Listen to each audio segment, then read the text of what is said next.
Hope you're having a great Friday morning out there. And Randy Robertson with you on KRIM this morning in our community spotlight. Once again, as we like to do on Fridays, and it's been a tradition for longer than we care to admit.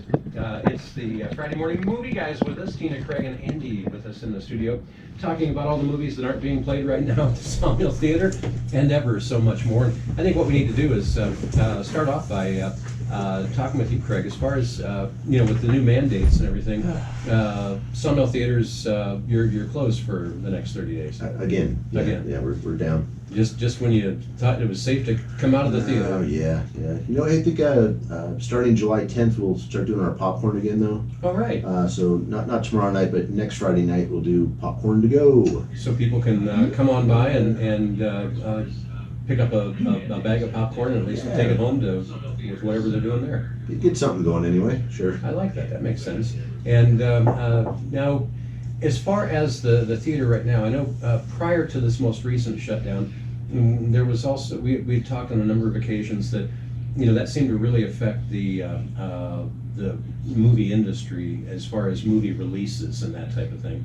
Now with this second closure, do you expect this to cause even more changes that way? Well, sure. Things have been. What we've seen with the studios is they keep pushing these movies back. Mm-hmm. We had July was looking like it was going to have some decent new films coming out. Some of the bigger stuff, Mulan, Tenet, Russell Crowe film Unhinged, all that got pushed back now into August. Wow. And then the way things are looking, I'm not at all certain that it won't be pushed back further than that. Well, we've got a lot to talk about this morning, and not only are we coming to you live on KRIM, but we're also live on Facebook Live, and there's all kinds of interesting things always going on here at the KRIM studios. People crawling on the floor, and it's I wish I could reach up and move that camera right now, give me a chance to see what's going on behind the scenes. But nonetheless, this morning we've got Tina and Andy with us also in the studio. And Tina, you weren't able to be with us last week, and it's good to have you back in the studio again. Thank you. It's good to be back. Yeah. So you've been out traipsing around, having a good old time. Like I am traipsing. Traipsing is a good word. Traipsing, yes. And Andy, gallivanting. And I was going to leave that for Andy. I thought Andy was more of the gallivanting type. Randy, I'd just like to say hello out there to everybody out in Radio Land. Yes. That's his favorite place to be. Now, so we got a lot of different things that we want to try and talk about in the next 30 minutes here. Randy, I mean, honest to goodness, it is galling. The people that run the movie theater down the street here, they go to extreme lengths to make sure that people are all properly distanced, and right. They're roping off whole rows of the theaters and everything. It's perfectly, in my estimation, as not a doctor, my estimation, it's perfectly safe to go in there anytime we want and watch a movie. But no. Somebody 100 miles away is making a decision that means that I can't go to the movies, and I'm not a happy camper. Well, I hear you, and Craig, that was one of the things that prior to the last closure and then reopening, I know you had roped off every other row so that there was no one right in front of you or right behind you coughing down your neck or anything like that. And chances are pretty good that you wouldn't be snuggling up next to someone unless it was someone that you wanted to be snuggling up next to. So yeah, no, we were at about 33% capacity, so wow. There was plenty of space there. Now this whole thing was a little closing the theaters. The theaters were mostly all closed anyway. AMC, Cinemark, Harkins, all these big theater chains, they were closed. So when he closed the movie theaters, he pretty much just closed down the Sawmill Theater. Right. I mean, I'm not sure how much that's going to do for slowing down any kind of disease, but oh well. I hear you. Yeah. So got a better part of a month to go through this, and then now we were talking just before going on the air, Craig, and you mentioned that Disney's coming out with some I guess re-releases. Yeah, well, that's where we were at. Without any of these new movies coming out, and they're not going to come out until. Well, first, these theaters all have to be open. That's what we're looking for was, Cinemark, AMC, for these guys to get open. So there's a venue for these bigger films. Mm-hmm. And not just here. China is also a problem with this. China's theaters are all still closed. They've been closed there since And margin. the theater industry there is huge. Well, it's a big chunk. Yeah, it really is. It really is. So we're kind of getting hit with this double whammy where they're closed down, the U.S. is closed down, and the studios are just not going to put this stuff out. Yeah, makes sense. And you understand the plight of the studios, which I have great sympathy for, except for Universal, we're jerks. But, Hey, tell it like it is. Don't candy coat it for us, Andy. But if He you can back that up. Yeah, I bet. you go out and you spend $100 million to make a movie, you have to have huge distribution. It's got to go out in 3,000 or 4,000 theaters in the United States, and another several thousand in China, or you're not going to get your money back. If you're not going to get your money back, you're not going to make another movie like that. You're going to go back and you're going to make well, a little later I want to talk about Wet Hot American Summer, but they spent Wasn't that back in the 70s? they spent $1.8 million to make that one, and Which is pretty meager by today's standards. it's almost nothing. And you would think with a title like that, it would have been a huge dollar expense.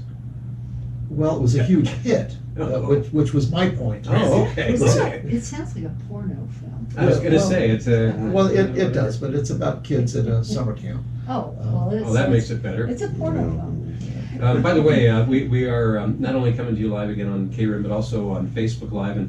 And Dana Ashton says, "We love you." Oh, good. Thank you, Dana. Thank you, we love you too. All right. Yep. Just thought yeah, that was but- in keeping with the dialogue we were Yeah, talking thanks. But we can get Guardians of the Galaxy with a $300 million budget or something for the next one, or we can get Wet Hot American Summer for $1.8 million. It just depends on whether or not the movie theaters are going to be allowed to open. Right, but Andy, or excuse me, not Andy, but Craig, you had mentioned that, I mean, some of the movies that they are releasing, just I guess to kind of keep people's appetite wet, is I mean, there's some big names. You had some of the Star Wars stuff. Yeah, Disney was starting to, it started last week where they were going to be coming out with some of this stuff. But yeah, Force Awakens, Empire Strikes Back, Mhm. they were going to bring some of those back too, and some of their the kid stuff, Sleeping Beauty. Oh, okay. Yeah, Sleeping Beauty and Jungle Book, the live action ones, Inside Out. So some of this, good kid stuff that they have, and Disney has greater appeal, I think, than most of the studios. I mean, I'd like to see the live action Cinderella. Cinderella, yeah, I don't think they had that on the list. They but are. They ought to put it on there just for well, me. they might expand that for August if things are still the way Does they are. Disney ever talk about doing sequels to some of these big hits, like Sleeping Beauty hits menopause or anything like that? Or? No, you know what? No, they haven't. There's one that. Well, some Lion King. Oh, there you go. Kick those Yeah. out, but Lion King, that was. That's a politician movie, isn't it? Yeah. Oh, Lion King. Oh, I'm sorry. All right. I know, but I think those Lion King 2 and 3 didn't go to studios or to Oh. theaters. They were straight to DVD on those, so smaller films. Right. But yeah, and some of that classic Disney stuff, they're not real big on, 101 Dalmatians. Well, I guess they have, huh? They've done some. Yeah, they did a repeat of it. They did a prequel too. with, 157 Dalmatians, the next Yeah, litter. was that Emily Blunt in the prequel or I the don't remember.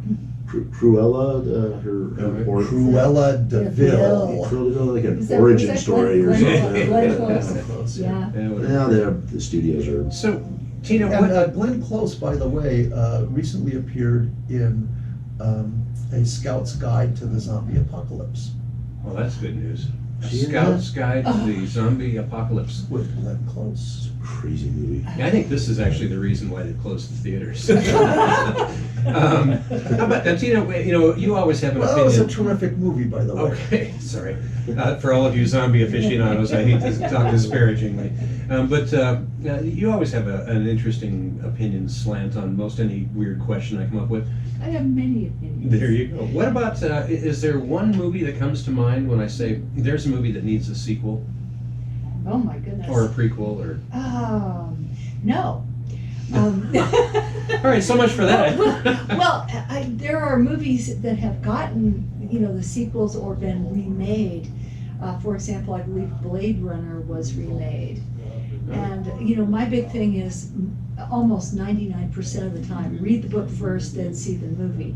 However, with Blade Runner and also Minority Report, both written by the science fiction writer Philip K. Dick, and, you know, he had great ideas, but what a crappy writer, I'm sorry. And so, That's a technical term that Yes. people use in the movie it's business. unfortunate because, but the movies were stellar. Mm. I mean, Blade Runner was just recently, you know, it's, I think, how many years it is. It's been a long time. That is, see that movie over and over again, you'll see new stuff every single Right. time. What about you, Andy? I mean, you've seen not only a gross of zombies, but even other movies as well. Is there one in particular that you'd like to see either remade or maybe a sequel to it made? I'd like to see him do Rhett Butler's People. Wow. Oh, There yeah. have been a couple of novelizations of post Gone with the Wind themes. And one of them was a few years ago, Rhett Butler's People, that I thought was a very, very worthwhile follow-up to Gone with the Wind. And there was another one that I did not read that maybe Tina did. She's more literary than I am. Told from the point of view of the shoot, I can't remember her name. The gal that McQueen played the. Oh, Butterfly McQueen. Yeah, she played the Yeah. she played the character. I can't remember the character's name, but it's called the Wind Ungone, and that's from the point of view of the one of the slaves that was freed. Well, you know, looking online right now, DJ just posted up, hopefully this Matrix sequel will be relevant. Oh. I didn't even know they were doing a Matrix sequel. Wow. Well, I mean, They they've did. done. They did 3 of them. Well, There's already a set. Clarified pin. Yeah. No, but I didn't know if they're maybe You don't working go on to it. movies, we don't know why DJ, you're are a they movie working guy. on? Yeah, are they working on a new one? That's why I bring you all in. You're the aficionados. I'm just the paid mouth. Christy Parker says hi, everybody. Sandy Foster says hello. Eva's watching, and Marla's she's watching this morning, saying good morning. So thanks to all of you for joining us on Oh, Facebook we love Live. that you're watching. Yeah. It's why I actually poofed the hair this morning. And as you look at everyone here on Me Facebook too. Live, you realize why we normally just do this on the radio. But you know, what about you? You know, when it comes to movies, I mean, you've been watching Yeah. movies for a long time. Craig, is there one in particular that did make when you think of like And a this- sequel that? Even part of the title, Buckaroo Banzai: The Adventure Begins, and they only did one. Yeah, that was one that was absolutely cries out for. In the title for that they were going sequel. to have, yes, in the title that they were going to have more of them, and they So never anybody did did it. Buckaroo Banzai, the story continues. It begins and ends, Eventually, yeah. the story ends. Yeah, it's a Buckaroo Banzai in the 8th dimension. Good And movie. just one of the great movies of all time, by the way. I apparently need to get out more. That was No, fun. I'm not That's sure. a good one. I'm not sure though for that. Yeah. So with our critics here, with Tina and Andy, now you know I think we're all kind of beside ourselves that the Sawmill Theater was forced to close again for a month. But I'm assuming that that has not quelled your desire to watch more productions. Tina, you been watching anything else? I've been watching Netflix a lot. Yeah. I mean, Yeah. what specifically? What kind of Well, there was a schmaltzy movies, or what do you like? Yes, actually, funny you should mention that. There's a wonderful movie with Lily James, and My it's- favorite actress. Yeah, oh, she's wonderful, and it takes place during the time after World War II in England, in which the island of Guernsey was occupied by the They have a Germans. bunch of cows there, don't they? They do, Mm. and they have a bunch of people, and these people, now it's terrible, I thought about this on the way out this morning about, what's the name of that movie, that you should really watch this movie, it's very sweet, it's about a book club, and I will come with the name of that movie next week. But just charming, wonderful performances, wonderful theme, and of course it's literary. I mean, it's all about people reading books to each other and sharing their ideas about books with each other. No TV in those days. No TV. Especially on the Isle of Guernsey. That's right, and very little radio, but it's just charming. Yeah, so search for it on Netflix. Sounds awful. How about, I've been watching Sharktopus. Half great white shark, half octopus. Riveting stuff. They made like 5 of them too. So there's It sounds like The Fly. tentacle but- jokes there somewhere. Is Jeff Goldblum in that? Oh, that one. Oh, The Fly. How Oh, I many- love The Fly. How many Sharknadoes have they made? Oh, I don't know, Sharknadoes. 10 or something. Yeah. Sharknado is scary. So, You're minding your own business, all of a sudden a shark comes out of the sky. Sounds fishy. Wow, that's I've never even heard of those.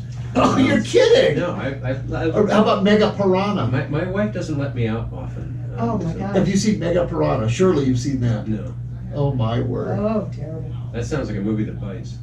Oh, boy. I did see one that really surprised me the other day. Of course, I've been watching Netflix as well.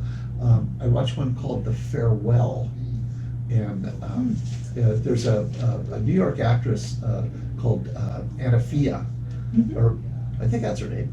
Not to be confused with Antifa. Something like that. Did she wear a mask? She's got her own TV show actually, but she plays the granddaughter of a grandma in China, and in Chinese tradition, if you find out your grandma is dying, you don't tell her. So the grandma, they found out that grandma had terminal cancer and is gonna die soon. So they fake up a wedding with one of the cousins as an excuse for the whole family. That's, the family is spread out. Some's in America, some of them are in Taiwan, some of them are in China, and so as an excuse for the whole family to get together and be with grandma one last time before she dies.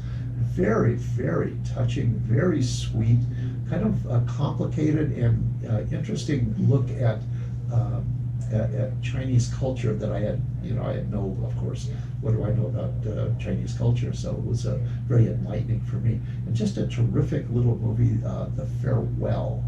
And I'm not gonna put the spoiler in, but it's not quite as a Debbie Downer sort of a thing as you might think.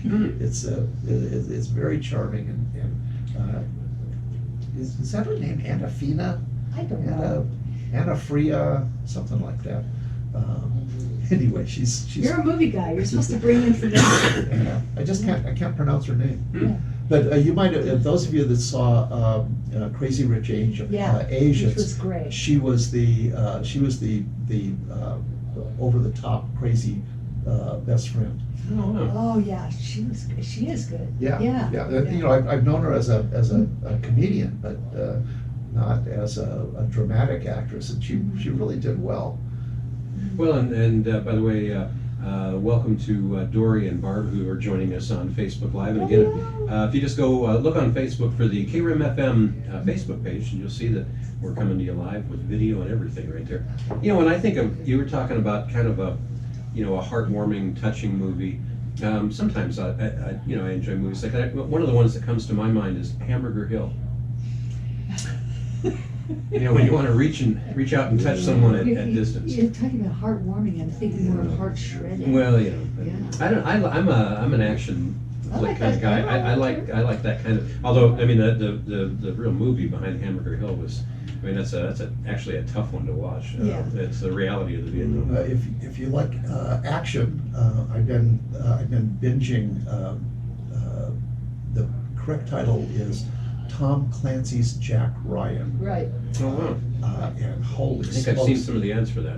Yeah, it is really good. They brought Jack Ryan. The original Jack Ryan was 50 years ago, I guess, and they That was brought Harrison Ford in the original one, wasn't it? Yeah, well, not the original. Alec Baldwin in the Oh, original. okay. Oh yeah. They brought him. They brought him up into the 21st century, and same guy. He's same character, but it's current, and he's involved with terrorism right now, Islamic terrorism.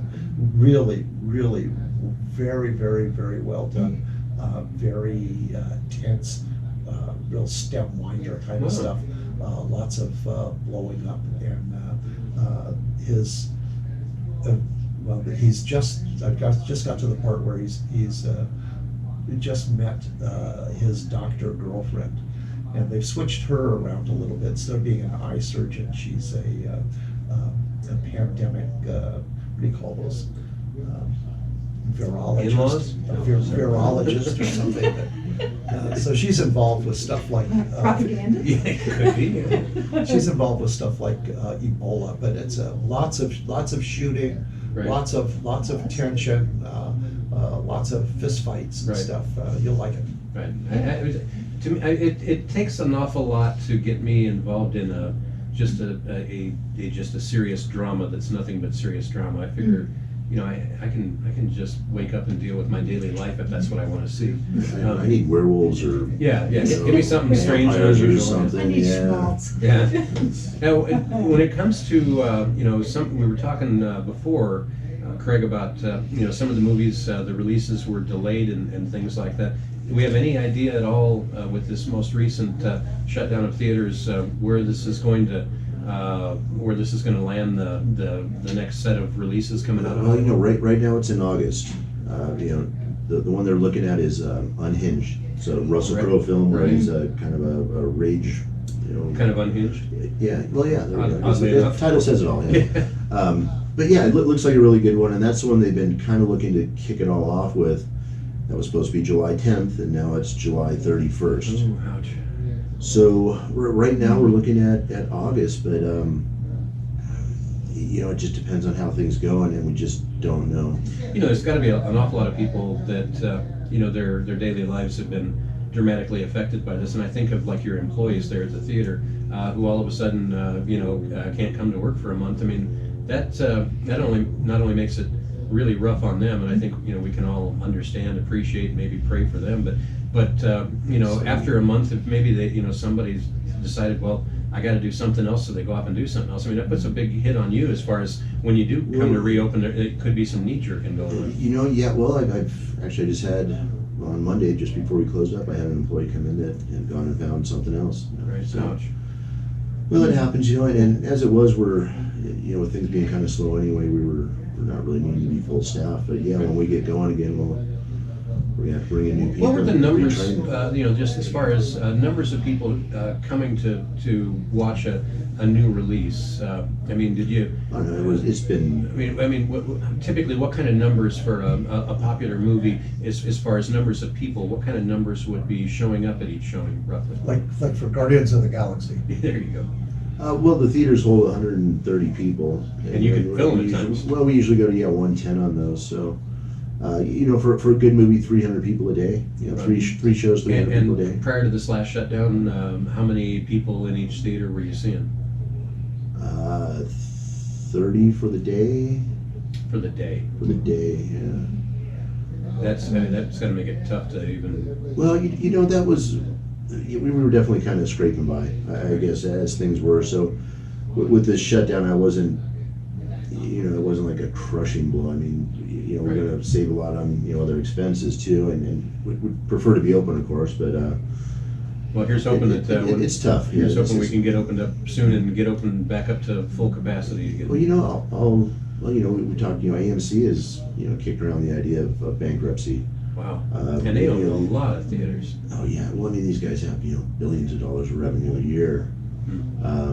So yeah, it's a tough time. Really, the whole industry is really getting just hammered right now, and a lot of theaters are going to be gone. Craig, what's this? I'm not quite sure the title, but I've seen the movie advertised. It's Ten or Tenant or. Tenet, yeah, that's Christopher Nolan. That's going to be the first Christopher Nolan as the director. as a director. Yeah, And Christopher Nolan, just for people out there in radio land that are not in movie land, Christopher Nolan did most famously The Dark Knight, the greatest yeah. Batman movie ever made. Yeah. Yeah, he's a terribly talented director. And then this one, he did some kind of weird stuff. He did Inception, the one with That was a weird one. Yeah, where you're dreams within dreams, and so they're very well done, and they're really riveting stuff. And so Tenet looks like that too, a little bit of a kind of strange film, but that one is pushed back to August 10th or August 17th. That was another one that was supposed to come out this month, and they pushed that back. So, I don't know. Right now we're kind of looking at August, and that's the next one that might be in jeopardy. If these big theaters don't get open again, and they won't with this pandemic If thing they going don't let on. them. Yeah, well, if they won't let them, and the states are going backwards right now. Right, as far as the counts, yeah. Fortunately, matter of fact, in K-Room News today, have some information about how, I think on Wednesday, the state set a new daily record for number of cases and number of deaths, and it looks like we've dropped back down off of that anyway, so that's at least good news for now. I'll have to wait and see, but it's just a lot of tough stuff all the way around. When it comes to the movies that may be coming out, Tina and Andy, either of you have something that you know of that's going to be coming out that you're anxious to see? Or I feel so badly because I've lost touch with, I would depend on going to the theater, seeing the previews, right? and I just, I have to really get back in touch with that. And I feel really badly for the other thing too is the experience of being in a darkened theater with no distractions, a lot of people around enjoying the same experience, and and the big screen, having that big screen. There are even studies on the brain on that kind of experience, totally different from watching it at home. So I'm really, really hoping that we don't lose that experience, because that is, my whole life, that's been just a joy. Like the moment the lights go down, it's so great, yeah. Andy, how about you? There's some scheduled this year. There were some movies that I was really looking forward to.